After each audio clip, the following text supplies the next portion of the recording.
Hi, everyone. It's Troy Gonzalez and another session of Promethean Live. And today on the show, I have with me a friend and former colleague, Laura Marcello, who's the founder of Laura Marcello Fashion Design Agency. And Laura has carved out a particularly unique niche in the aviation industry, designing and refining uniforms for some of the most iconic Canadian aviation brands. And today, I just want to talk to Laura about her journey after aviation and her ties to the industry still, and what goes in to refining and designing aviation uniforms. So help me welcome Laura to the stream. Hi, Laura. Hi, Troy. Thank you for having me. Yeah, thank you for joining. I know your schedule is really hectic, and I appreciate the time that you took out of your day today, of all days, to join me. So, you and I have worked together, Laura, at Porter Airlines, and we've gotten to know each other well, and I've always admired the passion that you had for designing uniforms and your passion for the fashion industry. Can you talk a little bit about how you got started in fashion? Like, what's the origin story there? Well, the origin story was I originally was a makeup artist when I got out of school, and I had gone to Humber College for a fashion program because they had this, elaborate makeup chorus. That was really how I started. But throughout my journey, my first job, out of college was in the fashion industry, working in the wholesale side. Okay. And so for about, before I came into aviation, I was in the fashion industry for almost a decade.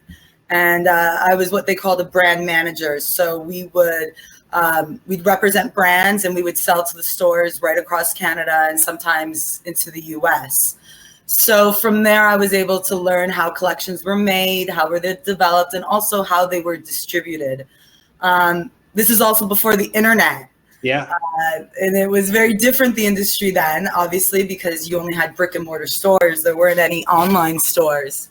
And I had basically come to the end of that career and I wanted to do something else. And I decided to go study design at OCAD.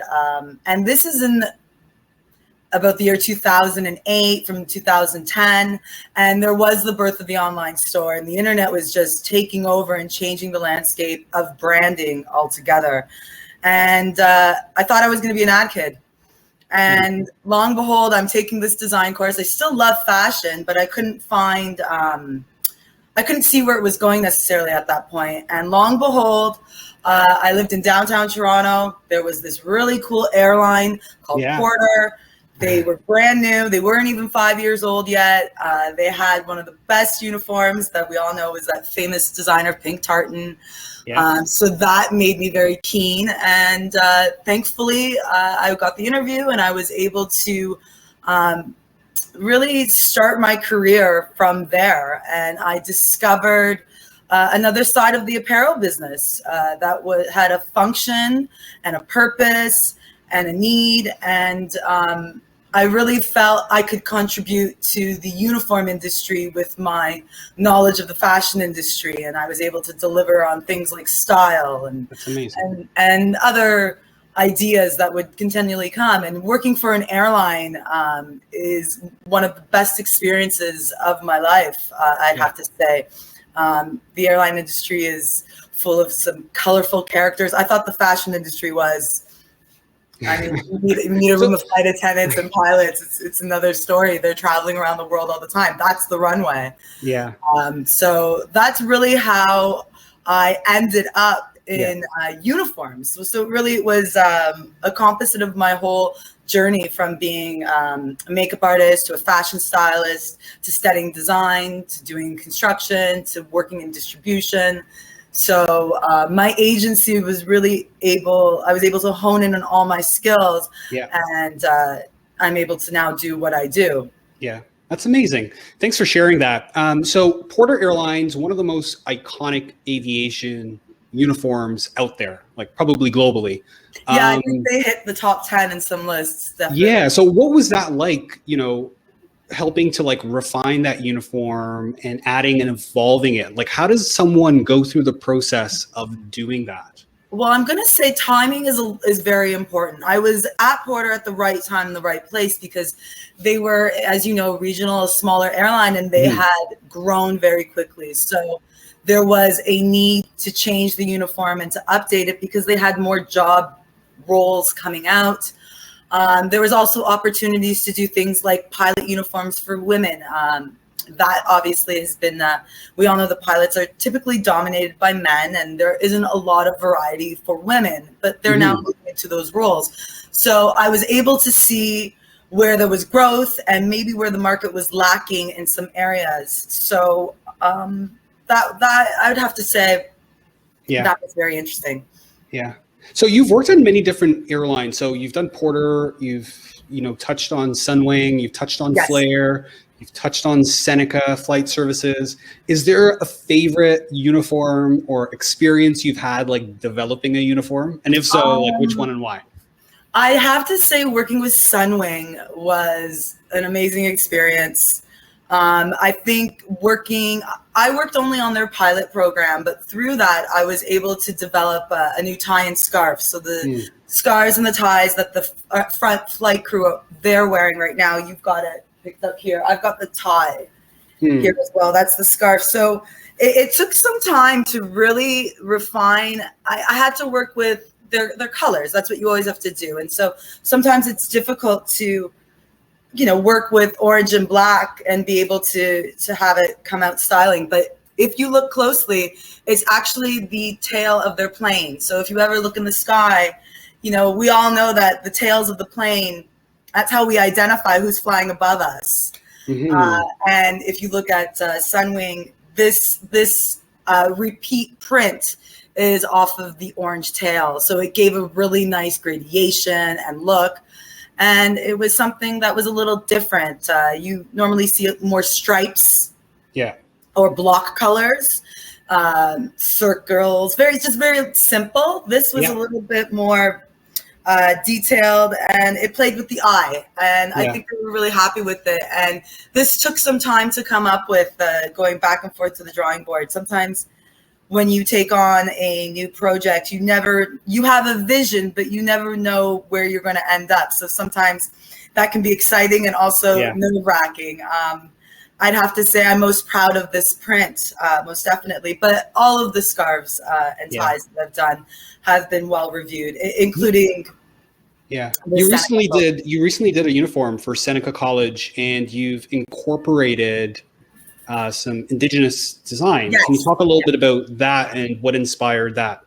Well, it was, I worked very closely with the school and the indigenous coordinator at the school took one of my drawings. I was given the colors, the palette, and I was working with an eagle feather. And what we had done was, in my bio, I think you see on the site, there's a whole explanation of the 7 feathers and the directions and the colors. This is the scarf here, but you can see it on the site. Beautiful. And they were able to appropriate the meaning and the culture behind it, and just how it represents the path and the strength to fly and to learn and to be courageous and harmonious and loving to your partners, your work partners, and just really create a sense of community.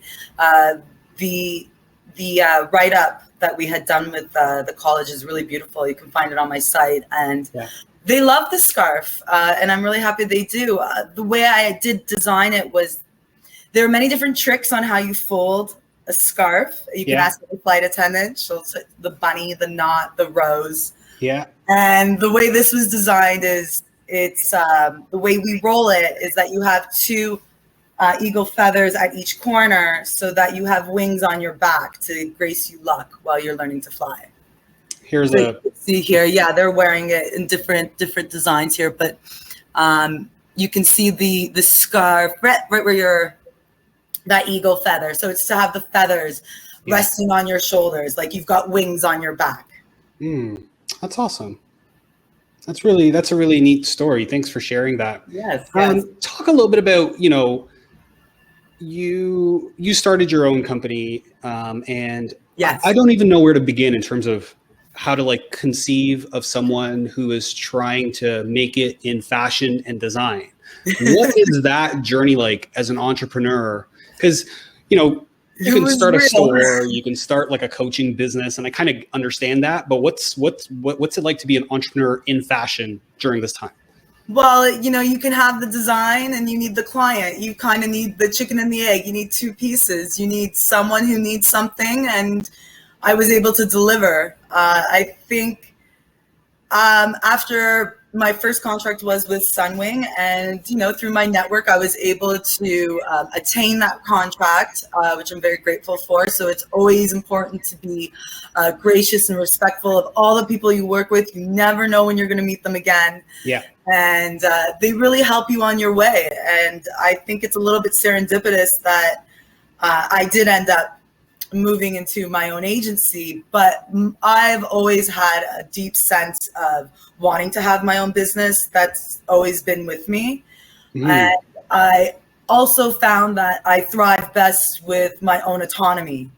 So, you know, it was difficult at first, you know, you didn't know when the first paycheck was coming. Yeah. You know, it takes a little bit of nerve, and a little bit of blind faith, and you know, you try your best, and you don't ever give up. And if you have a dream, you chase it. And I think I was fortunate enough to have the network that I did and the experience, so that I was able to see, oh, you know, I can do this, and I can service this client. And you know, you learn the business side, you learn the accounting side, you learn the responsibility of having a business. And it's been a fantastic journey. I'm not going to say it has been easy, but it's definitely been rewarding. Yeah. And fulfilling. Are you a one-woman show at the moment? At the moment I am, but anytime I go into season, or for instance, the Seneca Flight School, as soon as they have admissions and they open up, so I'm their sole uniform provider. And usually I'll have about 400 students in September that we've got to fit and dress. So I bring on stylists and other contract workers to work with me. Sometimes I'll hire other graphic designers or other pattern makers if I need samples made locally, if there's something that I need created. So it's definitely, I'm a one-woman show, but I don't ever do anything alone. There's always a manufacturer and a brilliant team that I'm working with to be able to create the products that I create. Yeah. Yeah. And talk a little bit about, you know, what does your dream client look like? I know you work with a lot of different organizations and aviation and all that. Is there something that you're working towards with your organization right now? And what is that exactly? What does that state? I love what I do now. I think I would like to just expand into some international airlines, where they have a few more requirements for their uniforms, and you know, they might want a little bit more of a higher end feeling. I definitely, when I worked in fashion, I was in the mid to higher end. So sometimes in the uniform industry, you're competing on price, and that's not where I see myself. I compete on the style side. So my dream client would have a never-ending budget, Troy. I think that anybody would say that, but and definitely, you know, and just one that would want to try something a little bit outside of the box. I think that's what really gets us exciting, is a client that wants to do something different and doesn't want to stick to the same suit and blazer. And I feel like the market is going that way, and there are marketing is changing, the consumer is changing, and how we perceive people. But when we are talking uniforms, you do need to have that authoritarian look, because you could be in dangerous situations where you need people to listen to you. So the power of appearance, it does so much, and it's a very subliminal, intangible quality. the way someone looks, especially when you have to delegate, Yeah. whether it's, a crew Yeah. or a group of passengers. So you've got to look a certain way. I Yeah. mean, it's just the way the world is and how we perceive things. So Yeah. Has airlines started to look at, or rather, I should rephrase the question, has the pandemic and COVID have any impact on the way uniforms are designed in any way? I believe so. Okay. And we're going to find out a little bit more hopefully as we all start flying again soon, because there are new rules and restrictions, the mask wearing. I've had to do some designing for masks and some hospital gowns as well. I hope we don't have to wear a full-on hazmat suit. If I have to design one, I will. Yeah. But definitely there's new components, gloves, the scarves, anything to cover the aprons.